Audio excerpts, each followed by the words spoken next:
Hello guys. तो आज हम जानेंगे भगवान और शैतान के बारे में। भगवान कहाँ है और शैतान कहाँ है। तो अगर हम इस दुनिया में ढूंढने निकलें कि हमें भगवान मिल जाए तो हम भगवान को कभी नहीं ढूंढ पाएंगे, क्योंकि भगवान हमारे दुनिया में अलग से किसी रूप में, किसी व्यक्ति के रूप में या कुछ भी अलग से उनका कोई रूप नहीं है। भगवान अलग से कहीं नहीं है। वैसे ही शैतान जो है कहीं भी अलग से किसी रूप में हमें नहीं मिलेगा। तो आखिर भगवान और शैतान हैं कहाँ।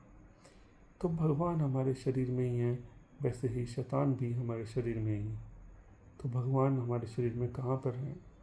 तो पहले तो जो ग्रह होते हैं वो हमारे शरीर में भगवान का काम करते हैं, और वैसे ही हमारे शरीर में भगवान का काम करते हैं हमारी नाभि, हमारे निपल्स और हमारा पीनियल ग्लैंड, यानी कि हमारी तीसरी आँख। तो ये तीनों जो पार्ट्स हैं ये भगवान क्यों हैं। तो देखो, अगर हम समझें तो हमारी बॉडी 3 पार्ट्स में डिवाइडेड है। हमारा सिर, हमारी पेट और हमारी छाती।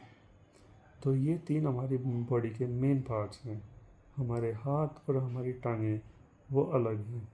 तो हमारा जो सिर है उसको जो सही तरीके से अगर हम इस्तेमाल करना चाहें तो वो हम अपनी तीसरी आँख का इस्तेमाल करके कर सकते हैं। हम अगर अपनी तीसरी आँख पे ध्यान लगाएं तो हमारी तीसरी आँख हमें बताएगी कि हमारे सिर का सही तरीके से इस्तेमाल कैसे किया जाए। ऐसे ही अगर हम अपनी छाती का सही तरीके से इस्तेमाल करना चाहते हैं, छाती में हमारा दिल होता है, हमारा मन होता है। तो अगर हम अपने दिल और मन का सही तरीके से इस्तेमाल करना चाहें तो हमें अपने निपल्स पे ध्यान लगाना पड़ेगा। वो हमें बताएंगे कि क्या सही है क्या गलत है। और ऐसे ही अगर हमें हमारे पेट का सही तरीके से इस्तेमाल करना होगा तो हमारे पेट में क्या होता है, हमारी गट्स होते हैं, हमारी आंतें, और वैसे ही हमारा पेट होता है, और लीवर वगैरह, किडनी वगैरह तो होते ही हैं। तो हमारा जो पेट का मेन काम होता है वो तो खाना खाने का तो होता ही है, लेकिन हमारे गट्स में गट फीलिंग भी होती है। और हमारी गट फीलिंग हमें बताती है कि किसी काम को फ्यूचर में कैसे सही होगा, क्या गलत होगा।